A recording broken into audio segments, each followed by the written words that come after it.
구약 성경 610면에 있습니다. 610면 역대상 2장 3절과 4절입니다. 봉독해 드립니다. 유다의 아들은 에르와 오난과 셀라니 이 세 사람은 가나안 사람 수아의 딸이 유다에게 낳아준 자요, 유다의 맏아들 에르는 여호와 보시기에 악하였으므로 여호와께서 죽이셨고, 유다의 며느리 다말이 유다에게 베레스와 세라를 낳아 주었으니 유다의 아들이 모두 다섯이더라. 아멘. 할렐루야. 이 저녁에 하나님께서 우리 가운데 큰 은혜로 함께 해주실 줄 믿습니다. 중국 송나라에 유이경이라는 사람이 있었는데요, 이 사람이 뭐라 그랬는가 하니 인생에 세 가지 불행이 있다라고 얘기를 했습니다. 인생의 세 가지 불행이 무엇인가? 그 세 가지는 인터넷에 한번 찾아보시면 될 것 같고요. 그 첫 번째로 얘기했던 게 뭐냐면은 소년등과라고 그랬어요. 소년등과. 소년등과라는 말이 무슨 말인가 하니, 이 소년, 나이가 어린 사람이 등과, 과거에 급제해서 관직에 나가는 것, 이것을 소년등과라고 합니다. 오늘날로 치면은 이제 아주 어린 나이에 또는 어떤 여러 가지 재주를 갖추기 전에 출세한 사람을 일컫는 말이 되는 것이죠. 근데 이제 살아가면서 아주 젊은 나이에, 이른 나이에 그렇게 잘된 사람, 성공한 사람, 입신양명한 사람, 이런 것들을 이제 소년 등과라고 얘기를 했다라는 것입니다.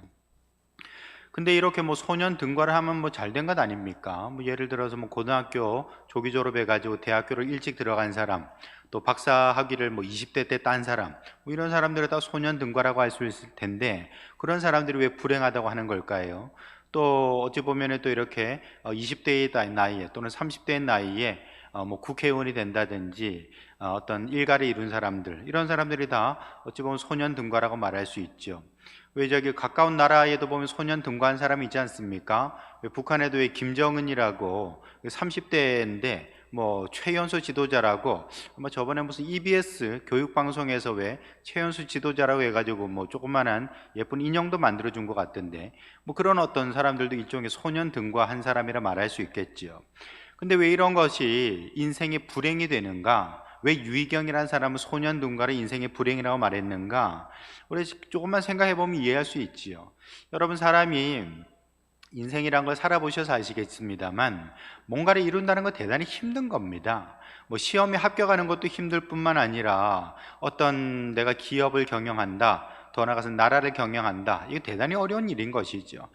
책 보고 공부했다고 되는 것도 아닙니다. 많은 경험을 쌓아야 되고 또 실패와 좌절을 통해서 지혜를 얻어야 되는 것입니다. 그런데 그런 과정은 다 그냥 패스해버리고 무시해버리고 그냥 어떤 영광스러운 자리에 나가버린다면은 그 사람은 결단코 이제 교만할 수밖에 없겠지요. 그러다 보니까 이제 실수가 많게 되고 그것이 결국에는 큰 실패로 연결될 수밖에 없다. 그렇기 때문에 소년 등과가 결국 인생의 불행이 된다라고 얘기하는 것입니다. 한마디로 말해서 그릇이 만들어지지 않았는데 뭔가 이렇게 욕심을 가지고 채우다 보면은 그것이 결국에는 실패의 지름길이 된다라는 그런 뜻이 될 것입니다. 여러분, 주변에서도 그런 사람들이 있지요. 아직 능력이 없는데 기업을 경영하는 사람, 능력이 없는데 나라의 큰 일을 맡는 사람, 이런 사람들은 본인도 힘들 뿐만 아니라 국민들도 또는 이렇게 여러 사람들을 힘들게 만들 수 있다라는 것입니다. 여러분, 우리가 깜냥이라는 말을 쓰죠. 깜냥, 그 사람이 감당할 수 있는 능력의 한계치를 말하는 겁니다. 순우리 말이죠.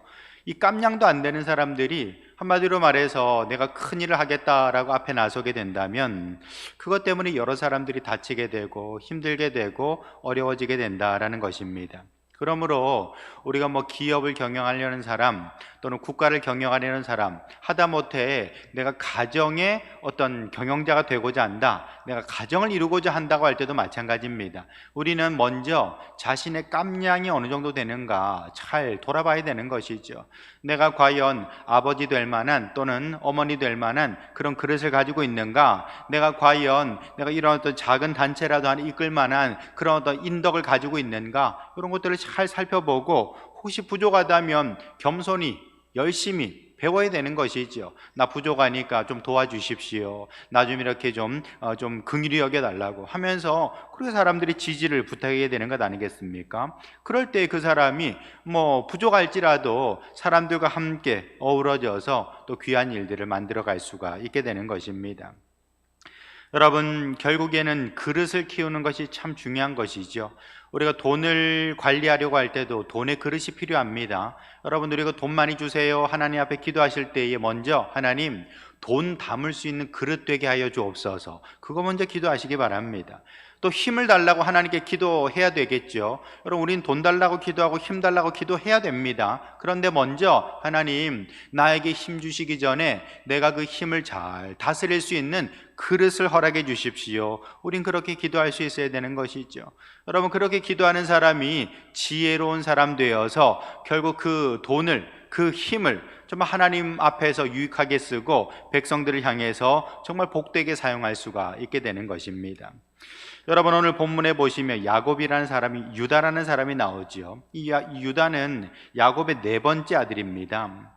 자, 그런데 이 유다는 네 번째 아들이지만 그 유다의 혈족을 통해서 다윗의 집안이 만들어지게 되고 또 유다의 혈족을 통하여서 예수님, 즉 메시아의 계보가 이렇게 드러나는 것을 볼 수가 있습니다. 그러니까 아주 중요한 집안이 되는 것이죠. 뭐 이스라엘 12지파 중에서 유다 지파가 말하자면 이 메시아의 지파가 되고 또 그 앞에서는 다윗의 집안이 되기 때문에 아주 중요한 역할을 담당한다고 말할 수 있겠습니다. 근데 여러분, 이 유다는 어떤 사람입니까? 이 유다는 바로 자기 동생 요셉을 팔아먹은 사람이거든요. 여러분, 형제들이 요셉을 좀 안 좋아했잖아요. 아버지 그 야곱이 요셉만 좀 편애하고 좀 이렇게 뭐 채색 옷도 입히고 그렇게 어찌 보면은 그 집안에서 장자권을 준 것 같은 그런 어떤 표식들이 많이 나타납니다. 이런 것들이 형제들의 또 형님들의 그런 심기를 불편하게 만들었던 겁니다. 아니, 제가 뭐길래 아버지는 쟤만 편애를 하나? 그렇게 생각을 했을 것입니다. 그래서 뭐 평소에 미워하다가 한 번은 요셉이 이렇게 형님들하고서는 일하는데 찾아왔어요. 그것만 봐도 요셉은 들판에서 일했던 사람이 아니라는 걸 알 수 있죠. 아주 곱게 자랐던 것입니다. 그런 모습이 너무 보기 싫은 겁니다. 그래서 구덩이에다 그냥 파묻어 버렸죠. 던져 넣어 버렸습니다. 죽이려고 했었어요. 원래 형제들이 요셉을 죽이려고 했었는데 근데 유다가 그 형제들을 제지를 합니다. 야, 우리가 이 녀석 하나 죽여가지고 뭐 하겠노? 차라리 우리가 그냥 눈앞에서 없어져 버리면 되는 것 아니겠는가? 저기 이제 낙타 타고 가는 그 대상 무리들이 보이니까 저 사람들한테 팔아버리자라고 했던 것입니다. 그래서 은 20을 받고 요셉을 판 사람, 또 그것을 주도한 사람이 누굽니까? 바로 유다라는 것입니다. 근데 여러분, 참 재밌는 게요, 예수님 판 사람이 누굽니까? 예수님 판 사람도 유다예요. 가룟 유다죠. 예수님 판 사람이 유다는요, 은 30을 받고 예수님을 팔게 됩니다. 이것이 좀 어디 평행 구조로 연결이 되고 있어요. 요셉을 유다가 은 20 받고 팔게 되고요, 예수님을 유다가 은 30을 받고 팔게 됐다라는 것입니다. 여러분, 둘 다 나쁜 사람들인 것이죠. 어쨌든 뭐 동생을 팔았거나 선생님 팔았거나 그리고 돈 받아 먹고서는 사람을 팔았으니까 얼마나 나쁜 사람입니까? 근데 그 나쁜 사람 유다의 집안에서 다윗이 나오고 그 나쁜 사람 유다의 집안에서 예수님 나온다라는 게 뭔가 좀 부적절해 보이지 않습니까? 그렇기 때문에 결국 이 유다의 삶을 하나님께서 만지시는 걸 볼 수가 있습니다. 여러분, 사람이 뭐 날 때부터 옥토인 사람은 없지요. 날 때부터 뭐 인격이 좋고 믿음이 좋고 저 사람 참 겸손하다, 그런 사람은 없습니다. 그런 사람은 혹시 사기꾼이 아닐까 생각하시면 될 것 같아요.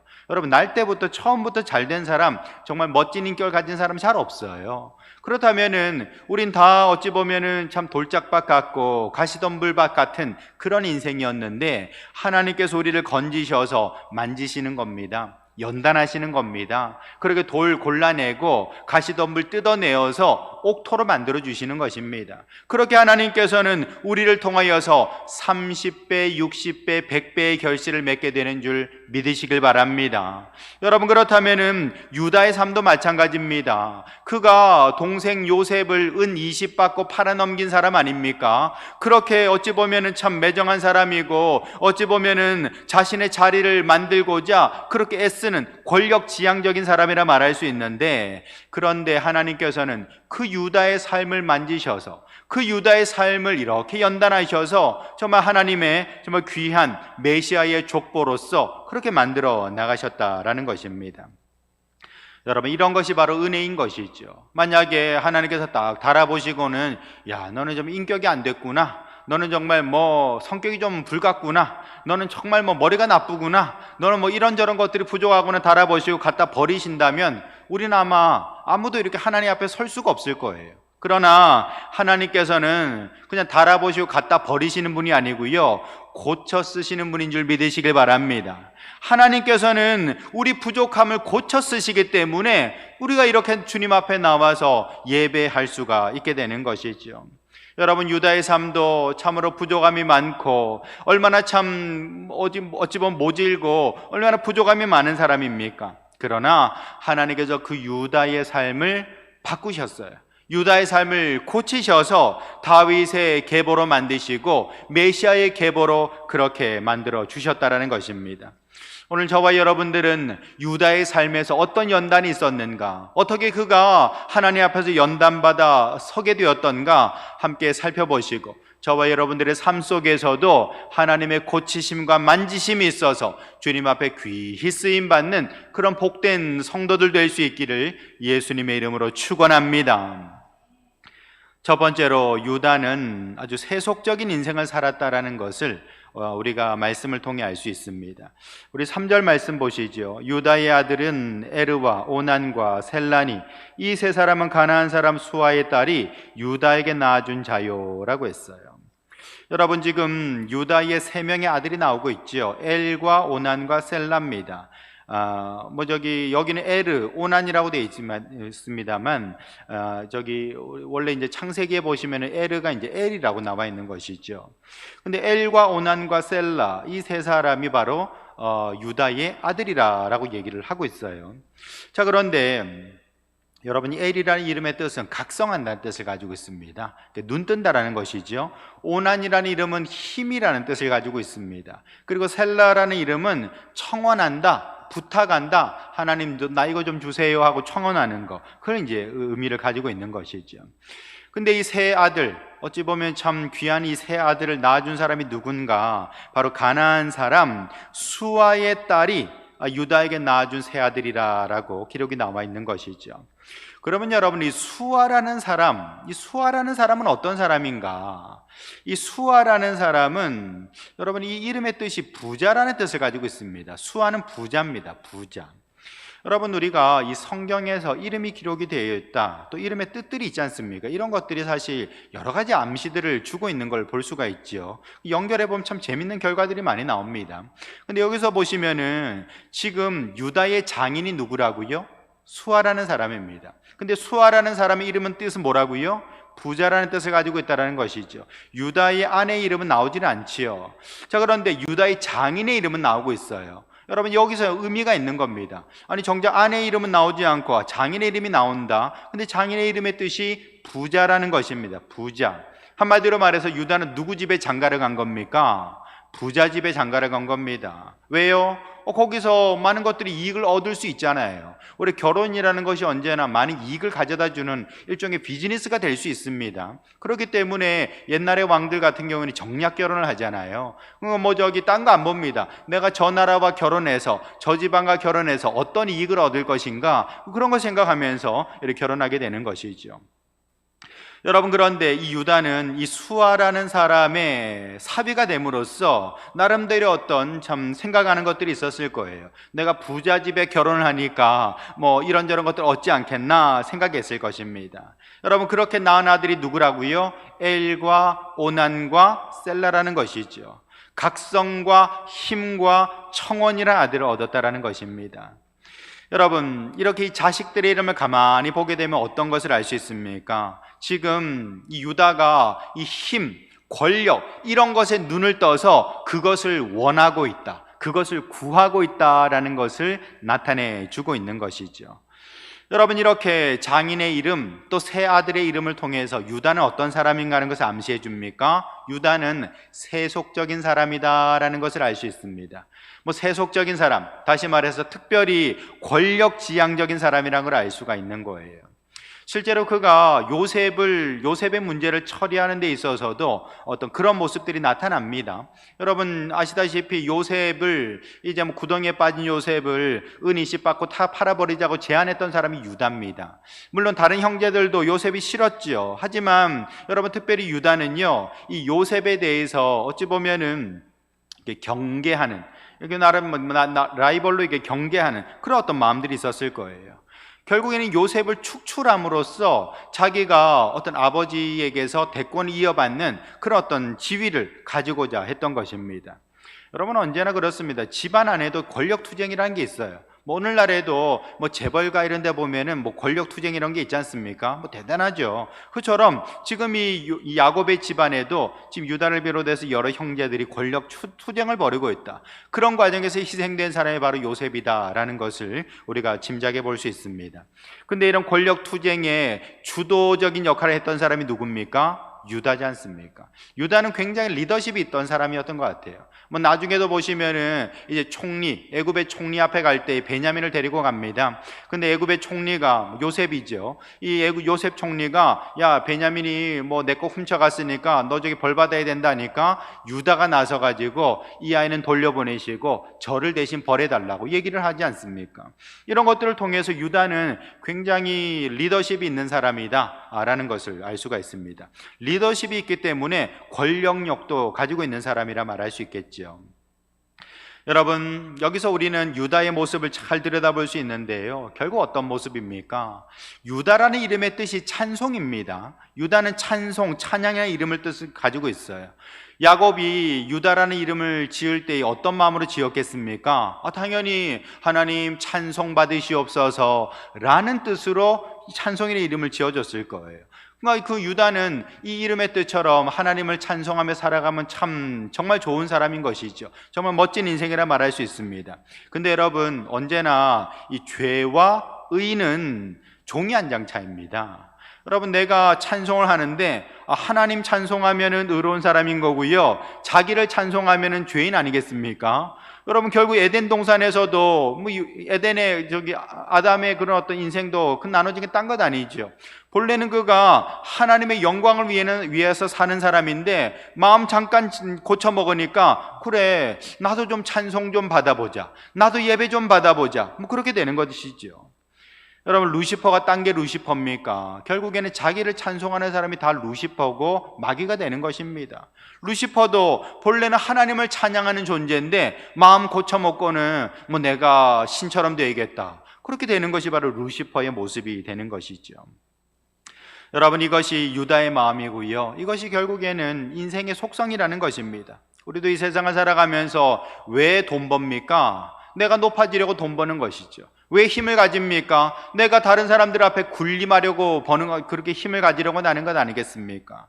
우리가 돈 벌어서 하나님 영광 위해서, 힘 가져서 하나님 영광 위해서 살아간다면 정말 귀한 모습이지만, 그러나 많은 경우 우리는 미혹에 빠져서 내가 가지고 있는 능력과 힘을 가지고 자신을 예배할 때가 훨씬 더 많다라는 것이죠.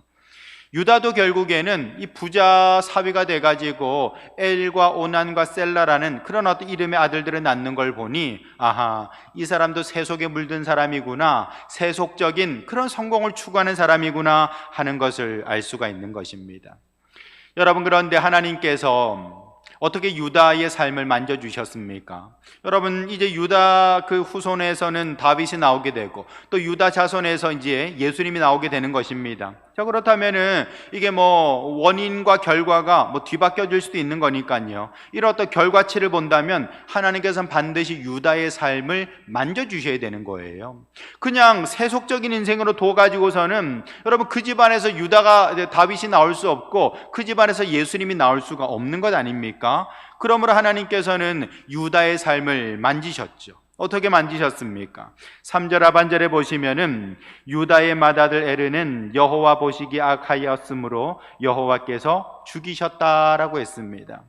여러분, 여기는 엘만 죽인 걸로 나와 있습니다만, 여러분 우리 창세기를 찾아보시면은 하나님께서 엘도 죽이시고요, 오난도 죽이셨다라는 것입니다.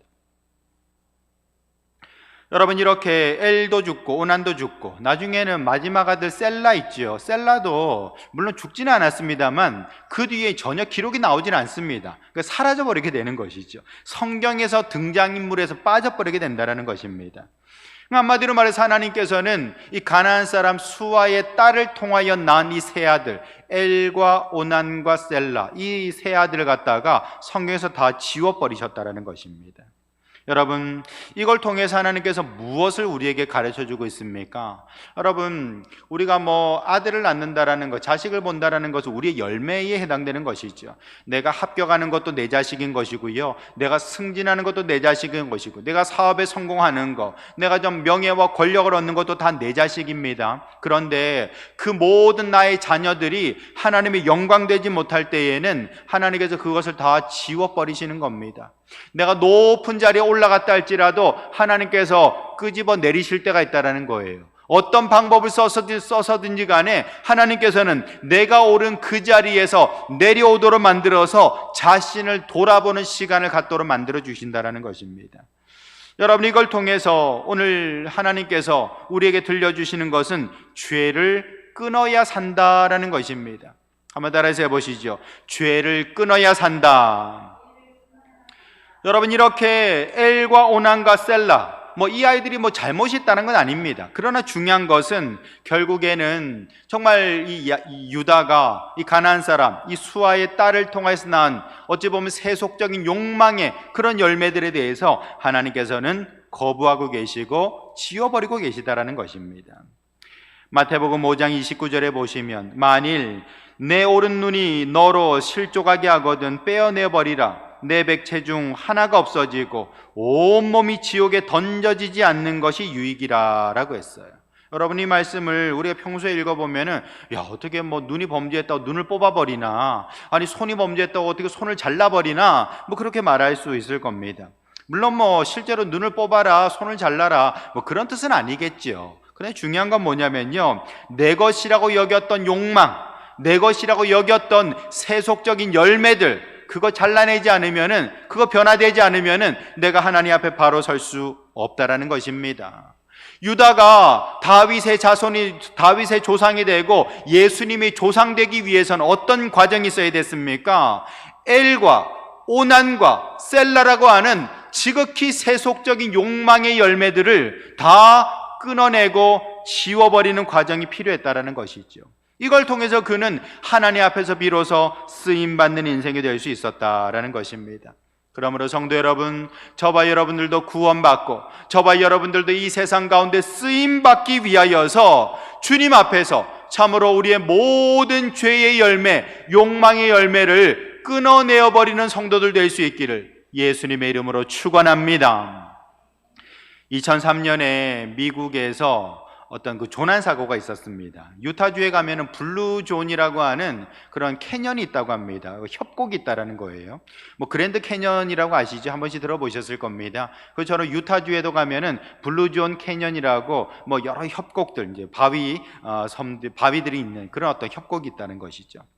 근데 에런 랄스턴이라는 사람이 이제 자전거를 타고 이제 산악 자전거를 타고 그 협곡을 혼자서 이렇게 여행을 하게 됐던 겁니다. 이 사람은 모험을 좋아하는 사람이기 때문에 그냥 아무에게도 알리지도 않고 그냥 이제 불쑥불쑥 여행을 떠나기를 좋아했는데, 또 이렇게 블루존 협곡에 가가지고 자전거를 타고 이제 모험을 즐기고 있었다라는 겁니다. 그래서 왜 액션캠이라고 이렇게 자기를 촬영할 수 있는, 풍경을 찍을 수 있는 그런 어떤 액션캠이 있지 않습니까? 그거랑 간단한 짐들만 챙겨 들고서는 자전거 타고 이제 간 거예요.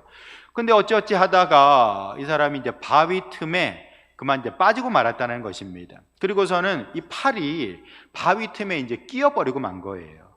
그래가지고 거기 아무도 없습니다. 여러분, 그 블루존 캐년이라는 게 웬만한 도시만큼 그 정도 규모를 가지고 있는 아주 넓은 곳입니다. 아무리 살려달라고 외쳐도 아무도 들어줄 사람이 없어요. 더더군다나 자기가 올 때에 아무에게도 알리지를 않고요, 그렇게 왔다라는 것이죠. 연락할 방법도 없었던 것 같아요. 그래서 결국에는 좀 혼자서 정말 그 바위 틈에 팔이 끼어가지고 어찌할 수가 없었던 것입니다. 점점 이렇게 손은 이제 죽어가는 거예요. 괴사가 시작되는 겁니다. 피가 안 통하니까 손끝으로부터 이제 썩어 들어가기 시작하는 것입니다. 결국 이제 많은 고민 끝에 에런 라이스턴이 썼던 방법이 뭐냐면은 팔을 부러뜨리고요, 그리고서는 자기가 가지고 있던 이 중국제 칼, 요만한 칼 있지 않습니까? 그걸로 이 팔을 이제 잘라서 결국에는 이제 살아나오게 됐다라는 것입니다. 이 닷새 만에 살아나오게 된 거예요. 그래가지고 이제 겨우겨우 목숨을 건지게 된 것이죠. 팔을 버리고 목숨을 건진 거예요. 팔 버리고 목숨을 건진 것입니다. 여러분, 이 사람의 이야기 실화입니다. 나중에는 이제 127시간이라는 영화로 만들어지기도 했어요. 127시간. 여러분, 뭐 그 영화 뭐 일부러 보실 필요는 없습니다. 이 얘기가 전부입니다. 결국에는 자기가 이제 조날 당해가지고 팔이 끼어가지고 어찌할 수가 없었는데 결국에는 이 악물고 팔 잘라버리고 나왔다라는 것이죠. 근데 이 사람이 나중에 뭐 테드라든지 여러 이제 강연에 나가면서 뭐라고 하는 거 아니? 자기가 그 순간 깨닫게 된 게 뭐냐면, 이 팔이 내가 아니구나 하는 걸 깨달았던 겁니다. 이 팔이 내가 아니구나. 이 팔이 나라고 지금까지 생각했는데 이게 내가 아니란 걸 깨닫게 됐다는 것이죠. 그러면서 자기는 아주 새로운 경험을 하게 되었노라고 그렇게 이제 사람들이 얘기를 했다라는 것이죠. 여러분, 우리가 정말 뭐 성공이 나라고 생각하고 살아갈 때도 있죠. 출세가 나라고 생각할 수도 있습니다. 합격이 나라고 생각할 수도 있고요, 돈이 나라고 생각할 수도 있다는 것입니다. 우리는 그것에 상처받을 때에 우리는 굉장히 아파합니다. 어떤 때는 자존심이 나라고 생각하고 어떤 때는 어떤 욕망이 나라고 생각하기 때문에 그것에 침해를 당할 때에 우리는 몹시나 괴로워하고 또 그걸 지키기 위해서 우리는 안간힘을 쓰는 걸 볼 수가 있다는 것이죠. 그러나 여러분, 우리가 참 나라고 생각했던 이 모든 것들, 그것을 끊어내지 아니하면요, 우리는 결단코 하나님 앞에서 바로 설 수가 없다는 것입니다.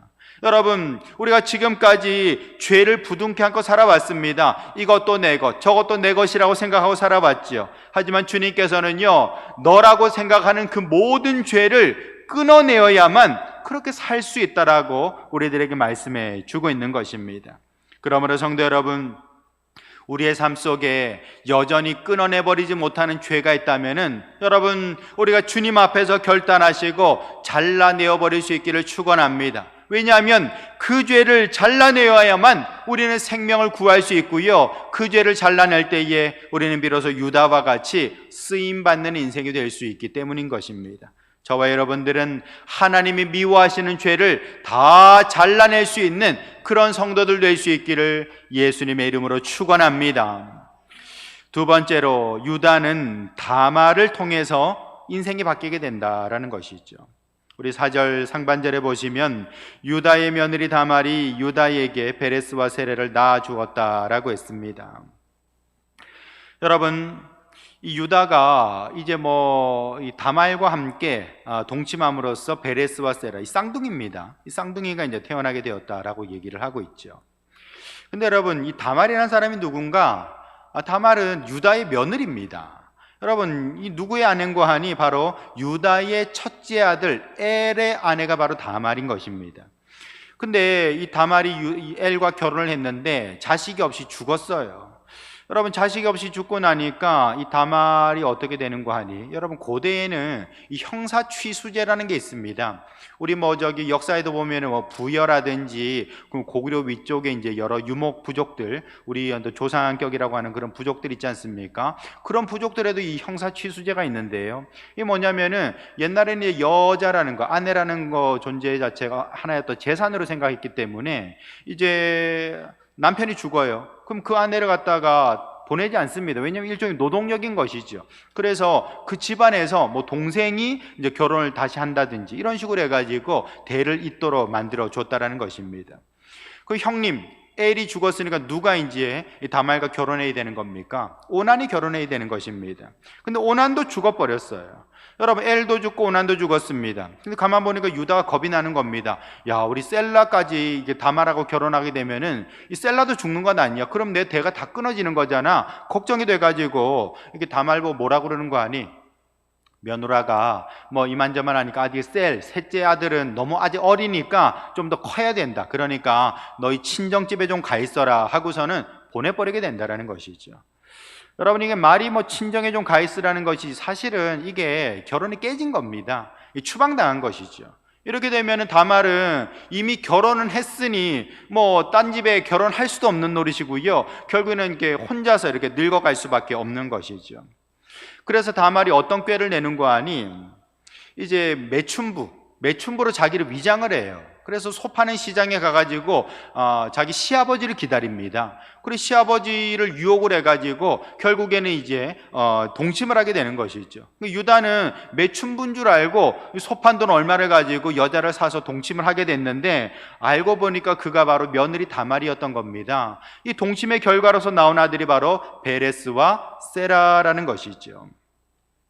여러분, 이렇게 베레스와 세라 이 두 아들이 바로 이제 시아버지와 며느리의 동침의 결과로 나온 아들이 됐다라는 것입니다. 여러분, 사실 이쯤 되면 굉장히 민망한 얘기입니다. 아니, 요즘 이런 일이 있다 할지라도 아마 신문에 나는 이야기 아니겠습니까? 근데 성경에 이런 어떤 민망한 이야기, 신문에 날 법한 이야기가 기록이 되어 있다라는 거예요. 근데 여러분, 더 놀라운 것은 이 다말의 이름이 예수님의 족보에 나와 있다라는 거예요.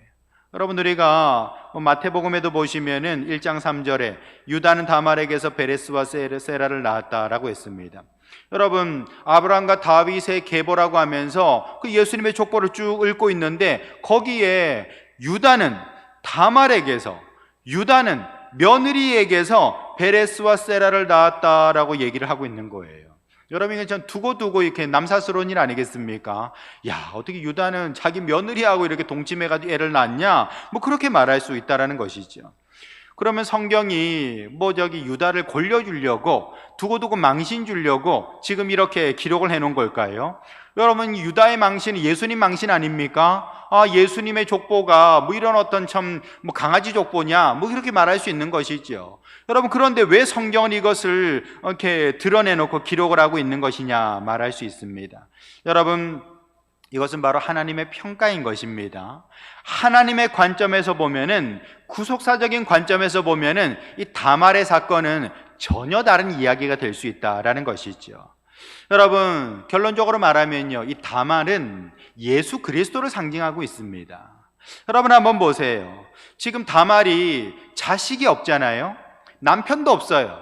자식이 없고 남편도 없는 상태에서 그가 매춘부로 자신을 변장을 했습니다. 매춘부, 다시 말해서 가장 낮고 천한 신분으로 자신을 변장을 해서 그렇게 시아버지를 통하여서 쌍둥이를 낳는 이야기가 바로 이 본문의 이야기고 창세기의 이야기거든요. 다시 말해서 다말이 자식이 없었는데 정말 신분이 낮은 자로 변장을 해서 자식을 낳는 이야기라는 것입니다.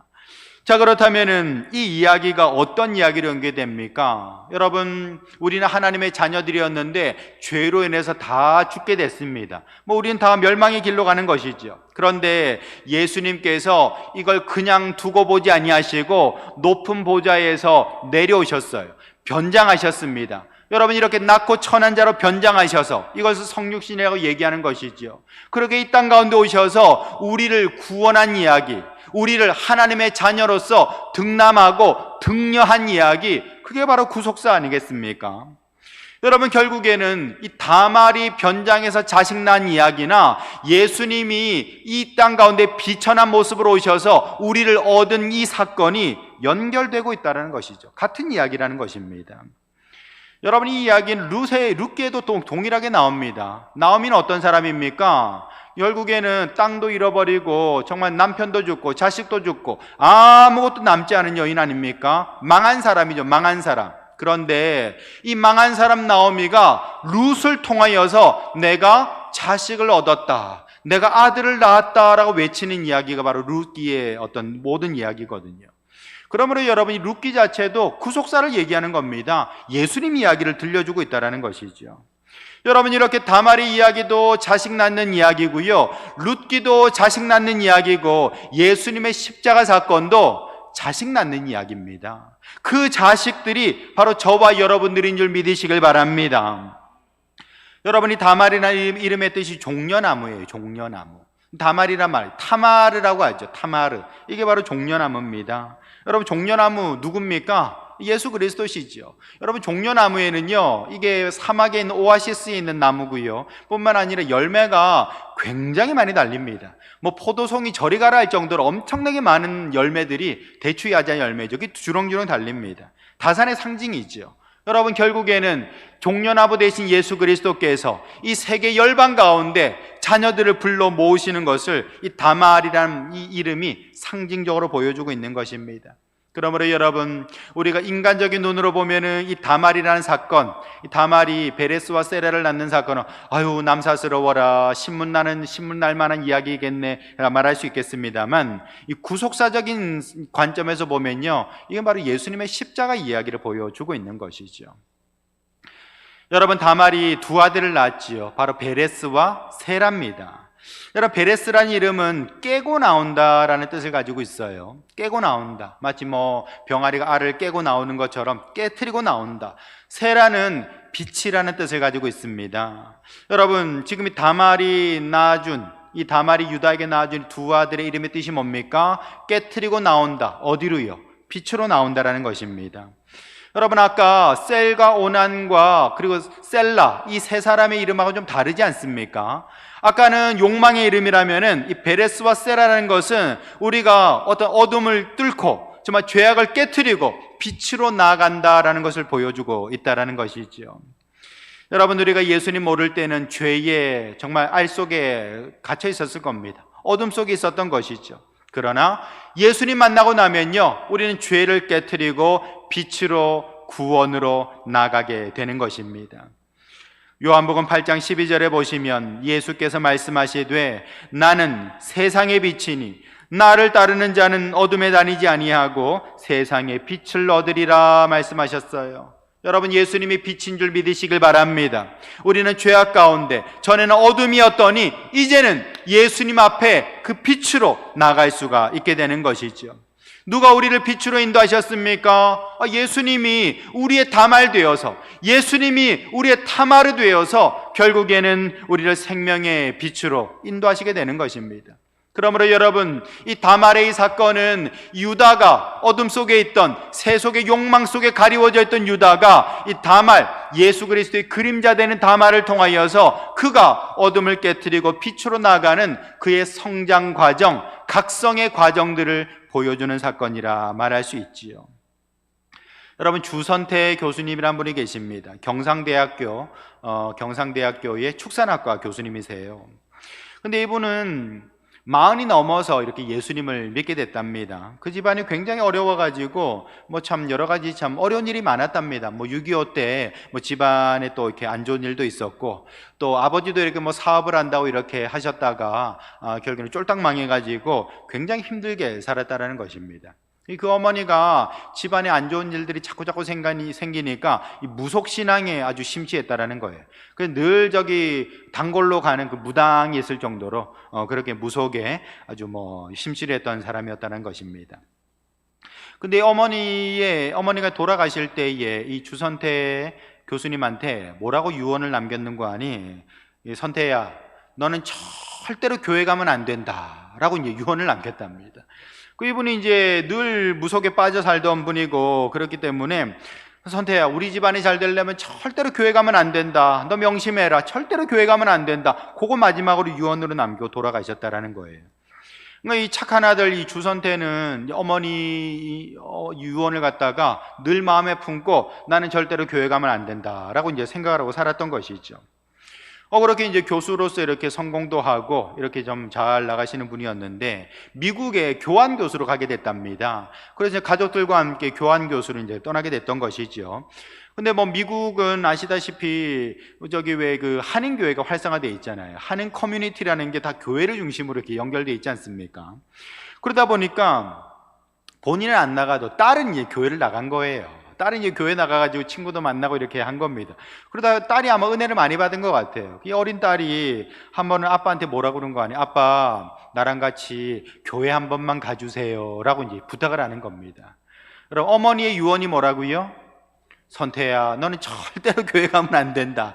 절대로 교회 가면 안 된다 그랬는데 딸이 아빠 나하고 같이 교회 한번 가주세요 라고 이제 부탁을 한 겁니다. 여러분, 자식 이기는 부모는 없지 않습니까? 내리사랑이라고 어머니는 이미 돌아가신 분이시고 버티다가 결국 그 딸을 따라서 이제 교회를 가게 된 거예요. 근데 교회 간 그 첫날에 이 예수님께서 이 주선태 교수님을 만나 주신 겁니다. 그 마음을 갖다 만져주신 거예요. 그래 하시는 말씀이 사랑하는 아들아, 내가 너를 잘 안다라고 얘기해 주시는 겁니다. 지금까지 그 집안이 어떤 우여곡절이 있었고 어떤 힘듦이 있었고 어떤 상처가 있었고 아픔이 있었는지 사랑하는 아들아, 내가 너를 너무 잘 안다 라고 이렇게 말씀해 주시는 거예요. 그 말을 들을 때 그냥 눈물이 터져 나오면서 은혜를 경험하게 된 겁니다. 예수님을 아주 제대로 만나게 된 것이죠. 여러분, 결국에는 그 뒤로부터 이분은 이제 완전히 예수님 중심의 사람이 되는 것이죠. 전에는 어둠 속에 있었습니다. 그런데 딸이 아빠 나하고 같이 교회 한 번만 가주세요. 그리고 딸의 손에 이끌려가지고 결국에는 그 어둠을 깨트리고 빛으로 나갈 수가 있게 됐던 것이죠. 여러분, 우리에게도 참으로 어둠이 있고 우리도 정말 내가 갇혀있는 그 무엇인가가 있을 수 있어요. 그런데 우리 주님께서는 항상 우리로 하여금 인도하십니다. 이끌어 주신다라는 것입니다. 너의 어둠을 깨트리고 빨리 나오라 말씀하시는 분이십니다. 그러므로 성도 여러분, 저와 여러분들도 내가 정말 갇혀있는 그 모든 어둠과 죄악을 벗어버리고 빛 되신 주님 앞에 나아갈 수 있는 그런 성도들 될 수 있기를 예수님의 이름으로 축원합니다. 세 번째로 유다에게 모든 것이 은혜가 되었다라는 것입니다. 모든 게 은혜가 된다라는 거예요. 4절 하반절에 보시면은 유다의 아들이 모두 5이더라라고 했습니다. 유다의 아들이 모두 5이더라. 여러분, 지금 유다의 아들이 왜 5입니까?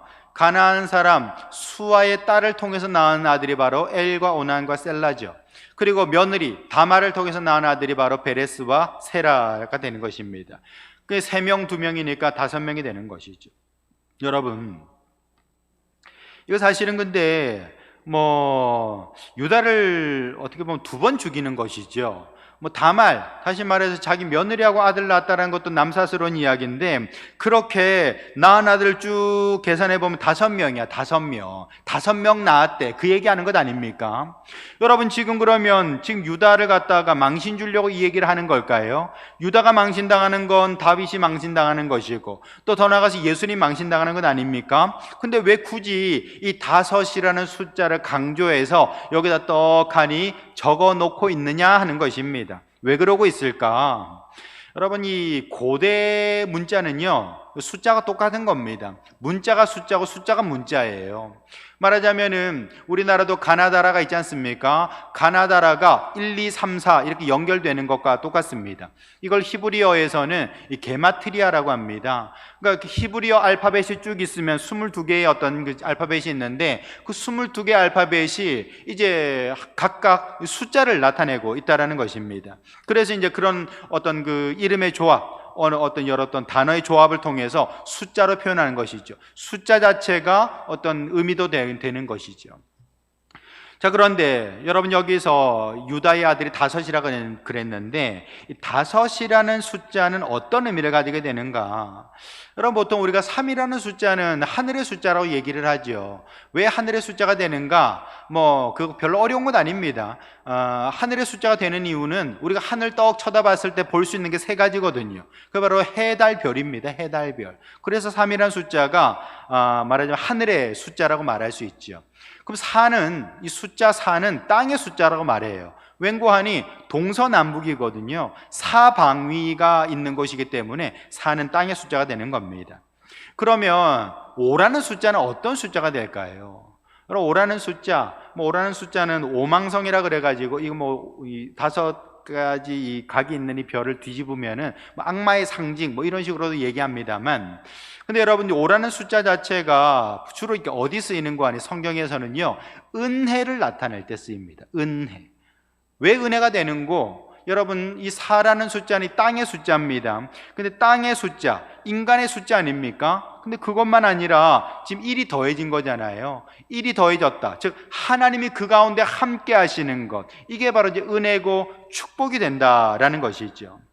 에덴 동산에도 사람들만 있었던 거 아니잖아요. 거기에 하나님이 계셨습니다. 이게 바로 4 플러스 1이 되는 것이죠. 5가 되는 것입니다. 여러분 사무엘상 17장에도 보시면은 다윗이 골리앗하고 싸우러 나갈 때에 이 물맷돌 몇 개 가지고 나갔습니까? 5개 가지고 나갔습니다. 매끄러운 돌 5개를 가지고 나갔다고 기록이 되어 있어요. 그 왜 꼭 굳이 5개가 될까요? 이게 사실은 결국에는 은혜라는 의미를 가지는 것이죠. 다윗이 이거 팽이 물매 잘 돌리는 것으로 이게 싸움에서 이겼겠습니까? 하나님이 은혜 주시니까 이게 정통으로 맞아가지고 이길 수가 있게 된 것이죠. 결국에는 여러분 우리 하나님께서 은혜 주실 때에 우리 삶이 복을 받는다라는 것을 이 5라는 숫자가 상징하고 의미하고 있다라는 것입니다. 그렇다면은 유다의 아들이 모두 5이라고 말했습니다. 왜 5라는 숫자를 여기다가 기록하고 있는 것입니까? 여러분 이것은 유다의 삶이 모든 것이 은혜가 되었다라는 것을 말해주고 있는 것입니다.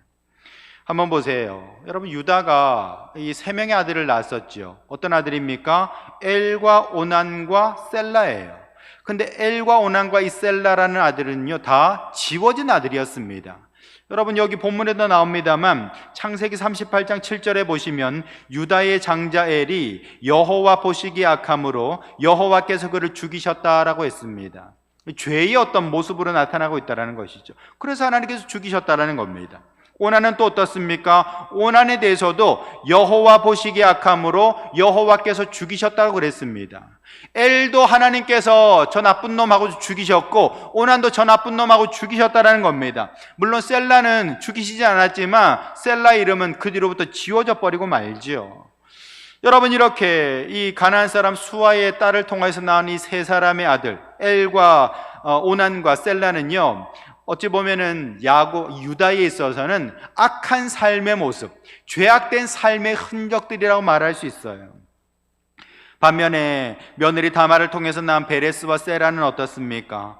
이것은 바로 이제 어떤 축복된 이름이 되는 것이죠. 깨치고 나온다, 그리고 빛으로 나온다라는 걸 통하여서 장차 예수 그리스도의 족보가 될 그런 어떤 모습들을 이렇게 우리에게 보여주고 있는 것입니다.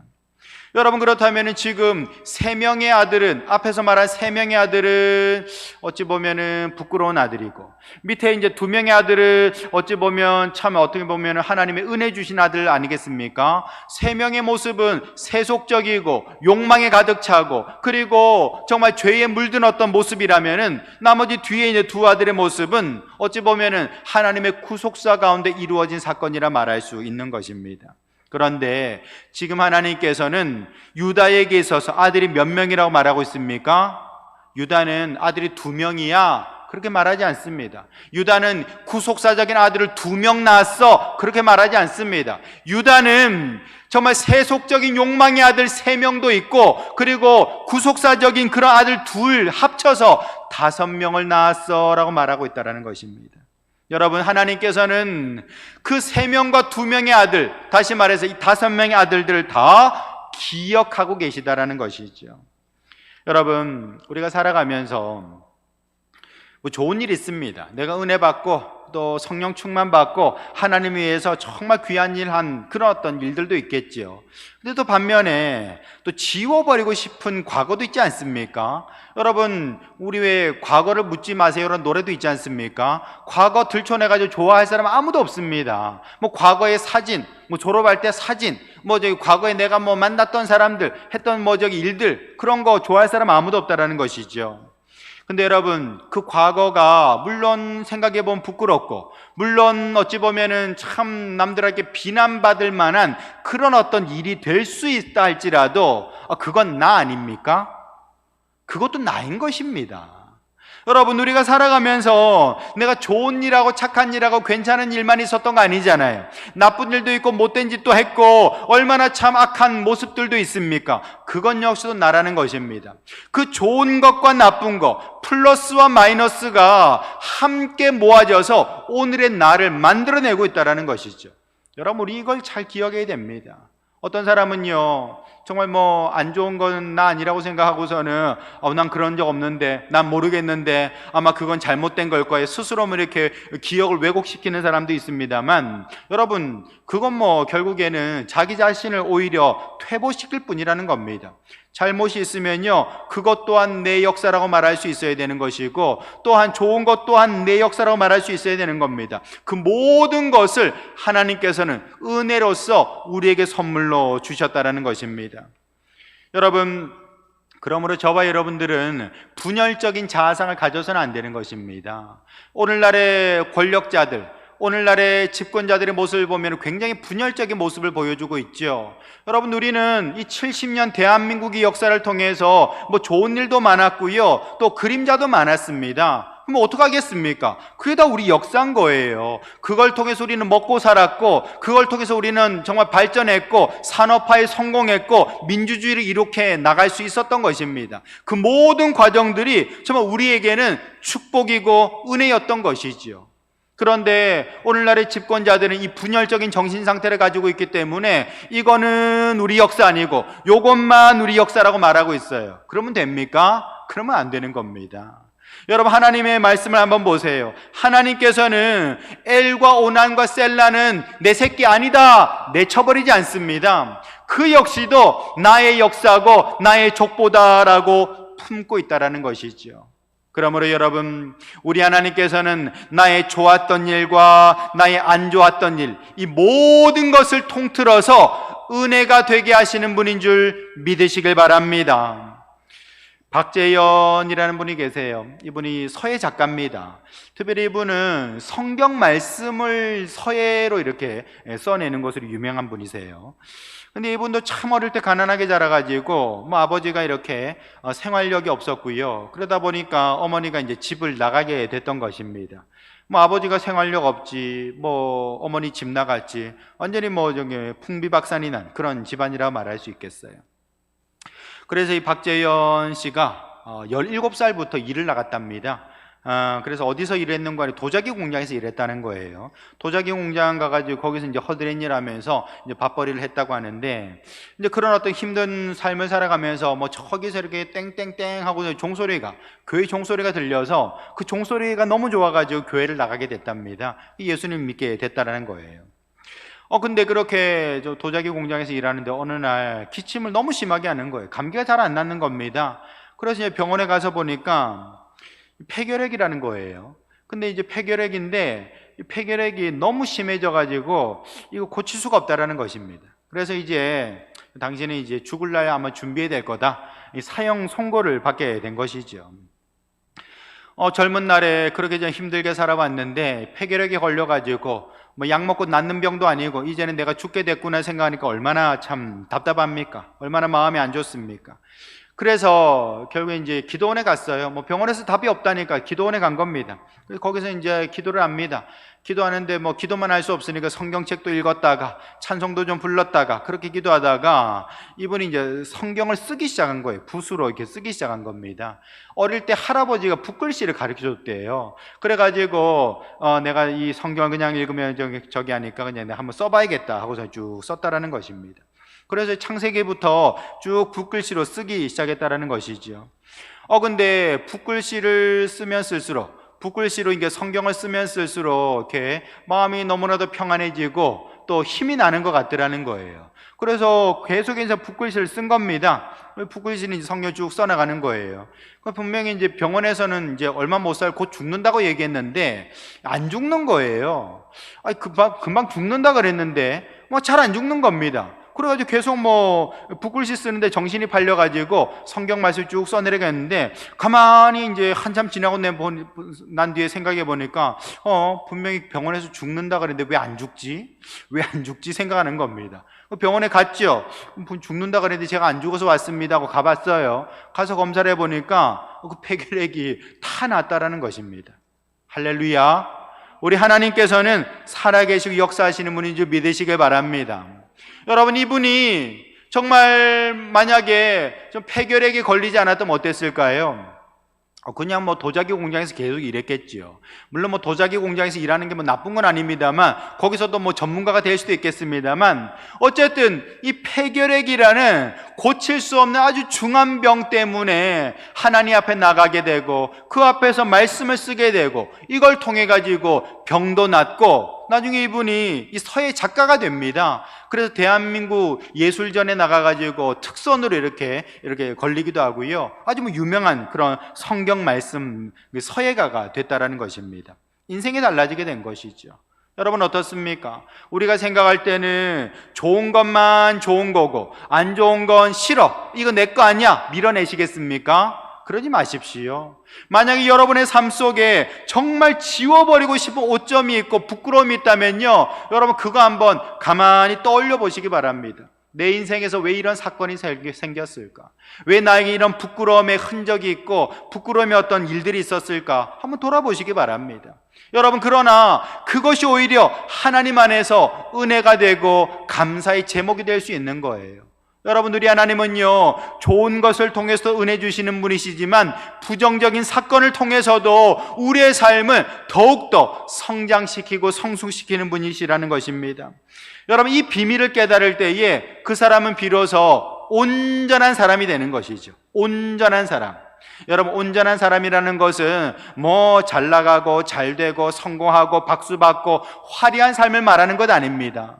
여러분, 다윗의 삶을 보세요. 얼마나 부끄러운 죄가 있습니까? 오죽했으면은 부하 그 장군의 아내를 갖다 범해가지고 나중에는 그 우리아 장군을 전쟁터에 내보내서 죽이지 않습니까? 여러분, 다윗은 강간범이고요, 살인범입니다. 정말 나쁜 사람이죠. 그러나 어떻게 그가 온전한 사람이 될 수 있었죠? 나단 선지자가 와가지고 당신이 그 사람 아닙니까? 정말 그 죄를 드러낼 때에 맞습니다, 내가 그런 사람입니다, 받아들이고 인정하며 그 사건을 대면할 수 있었던 것이죠. 그럴 때 비로소 다윗은 그 모든 빛과 어둠을 통하여서 정말 온전한 사람으로 거듭날 수 있게 된 것입니다.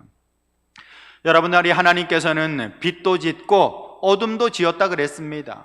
우리 하나님께서 행하신 일들을 생각한다면 저와 여러분들은 온전히 하나님 앞에서 내 모든 삶이 은혜가 됩니다. 내 모든 삶이 하나님께서 은혜로 축복하십니다 고백하며 나아갈 수 있어야 되는 것이죠. 그러므로 성도 여러분, 우리 삶에 뭐 좋은 일도 감사한 일인 것이고요, 혹시 힘들고 어렵고 괴롭고 부끄러운 그런 어떤 일이 있다 할지라도 여러분, 그 모든 일들을 가지고 주님 앞에 나가시기 바랍니다. 우리 주님께서 그 모든 일들을 은혜로 바꿔주실 줄로 믿습니다. 여러분, 바라기는 참으로 유다의 삶을 하나님께서 바꾸셨어요. 전에는 세속의 욕심에 있던 사람이었지만 이제는 그를 깨트려서 빛으로 나아가며 메시아의 그런 계보의 그런 족보로서 정말 그 선조로서 그렇게 세워나가는 걸 볼 수가 있습니다. 유다를 바꾸신 하나님께서 저와 여러분들의 삶도 바꿔주실 줄로 믿습니다. 오늘 이 말씀을 통하여서 저와 여러분들도 하나님, 내 삶도 하나님 앞에 쓰임받는 인생 되게 하여 주시옵소서. 기도하며 나아가는 성도들 될 수 있기를 예수님의 이름으로 축원합니다.